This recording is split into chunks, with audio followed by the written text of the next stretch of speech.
Magandang oras sa inyong lahat na nanonood sa aking video. Naisip kong kumuha ng dahon ng saging na tuyo kasi maputik doon sa fish pan na kung saan kami kumuha ng tilapia noong last week pa yata yun. At ang gawin ko, ibabaon ko yung dahon ng saging sa putik at saka taniman ko ng fern. Hindi naman masyadong marami ang tatanim ko kasi wala na yung fern na nasa river kasi lumakas ang tubig doon, kaya naanod na yung mga gusto kong kunin kapag lumaki na mga fern doon. Kaya maliit lang ang aking itatanim. Ito muna ang aking itanim, yung kung saan ko nakuha noon. Itinanim ko sa gilid-gilid ng fish pond. Siya rin ang kukunin ko, at saka yung maliit na banda doon na tumubo na, nagdahon na. Pero kasi noong summer, wala silang dahon kasi natuyo yung lupa. Ibabaon ko yung dahon ng saging, magkukay ako ng 5 to 6 inches deep, at saka ako ibabaon yung dahon ng saging, tapos taniman ko ng mga fern. Sinamantala ko yung kahit na maputik yun, kasi sinamantala ko yung wala pang mga damo, malinis pa, at saka pwede naman mataniman ng fern kasi hindi naman masilan yung fern na tulad ng ibang mga tanim. Mas gugustuhin pa nila yung mga ng matubig na lupa. Naisip ko yun kasi habang makompost yung dahon ng saging, magiging abono niya na natural na abono niya pagka mabulok na yung dahon sa ilalim ng putik. Ang plano ko sana noon, gabi sana ang itanim ko doon, pero nag-isip-isip ako, mas maganda yata yung fern, kaya fern na lang. Parehas din naman na gusto ng gabi at fern yung putik. Inayaw ko na yung tilapia kasi wala naman akong makukuha doon, wala naman kami makukuha. Nung nag-fishing kami, nung tinanggal namin yung tubig doon, maliit lang ang nakuha namin. Wala pang 100 na malalaki. Mga isa lang yung pinakamalaki doon noon. Kaya sayang naman. Mas maganda yata kung palitan ko na lang. Kaysa yung maghihintay ako ng wala, palitan ko na lang ng ibang project yung tilapia.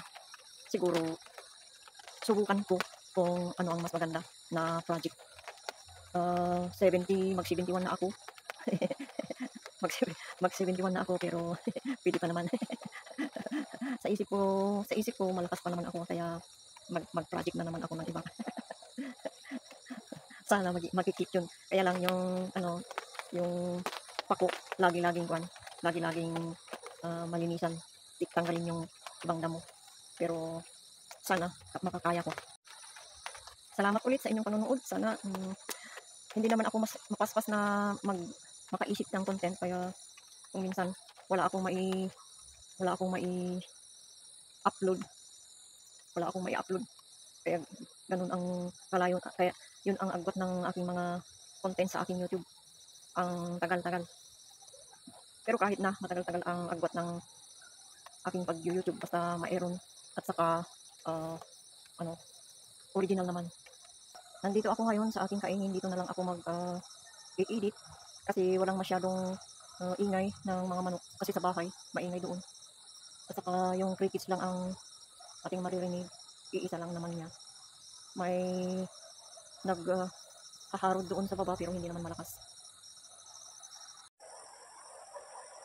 Ngayong umaga, magkukulik ako ng dahon ng saging na mga tuyo na, yung mga magulang o tigulang na mga dahon ng saging, at ilalagay ko doon sa fish pond na aming kinuha yung mga fish noon, kasi very muddy yung fish pond. At pagkatapos kong lagyan ng dahon ng saging, tataniman ko din ng mga paku o ferns na edible.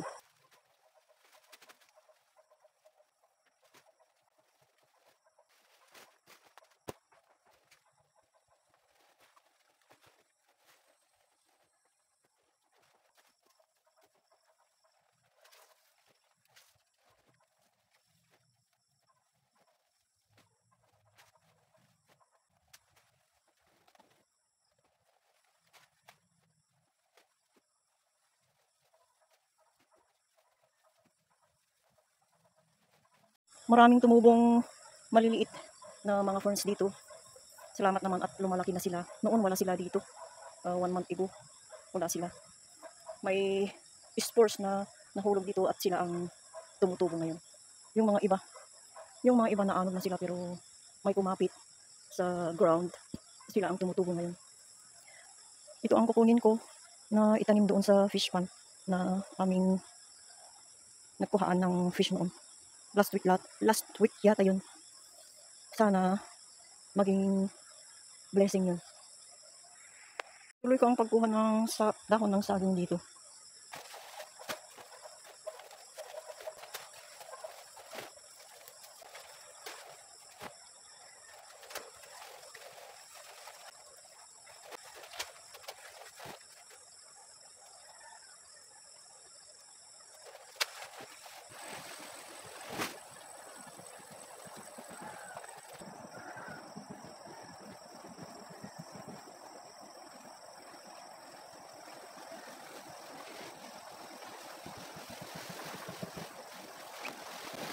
Ang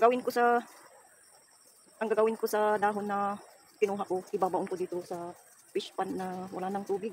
Kasi masyadong basak ito. Kaya ibabaon ko yung leaves na matanda o dry. Saka taniman ko ng fern o pako.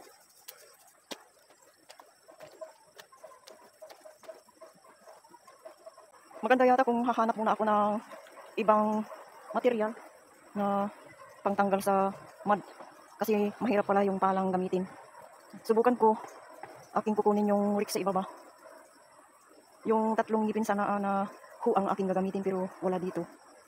Naisip ko yung rick. Siya yung aking kukunin sa baba muna. Kasi mahirap yung pala. Masyadong madikit yung mud. Kukunin ko na yung rick. Yun ang susubukan kong pangkuha ng mud.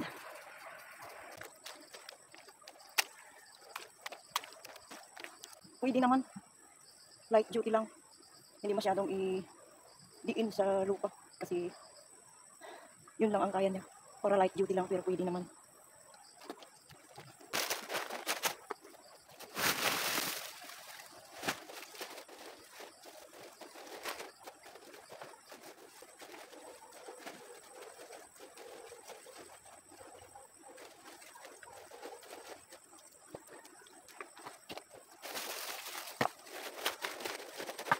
Balik ko yung lupa.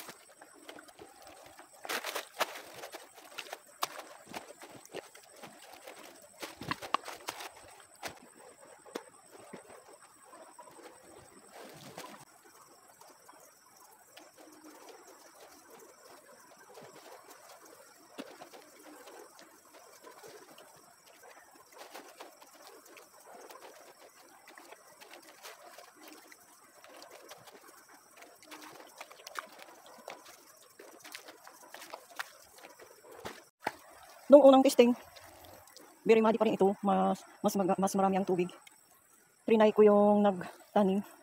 Buhay pa rin naman sila. Almost 1 week na ito. Pero habang lumilipas ang time, naisip ko na bakit di naman ako maglagay ng dahon ng saging. Marami naman dyan ang makukuha.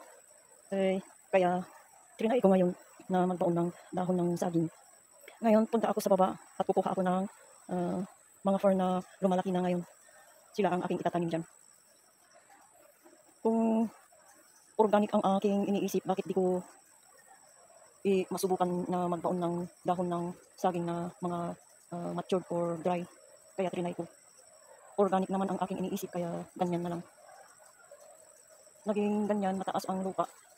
Mataas ang lupa pero pagka mabubulok na yung mga dahon, bababa din sila. Maging flat din sila. At pagka habang mag-transform ang mga roots ng mga fern, mabubulok din sila. Ito yung nakuha ko doon sa baba.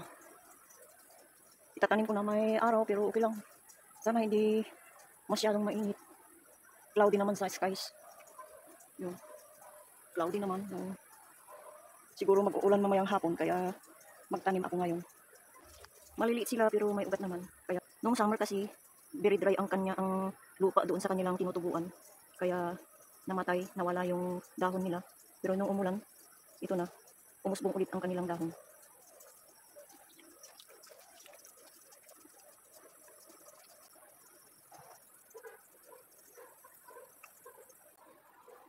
may nagawa pa akong isang linya. Nakagawa ako ng isa pang linya. Ito, nasa right side. Yung kanina, nasa sentro yung ginawa ko. At dinugtungan ko pa yung una kong tinanim noon. Wala pa siyang 1 week yan. Yun muna ang aking gagawin ngayon.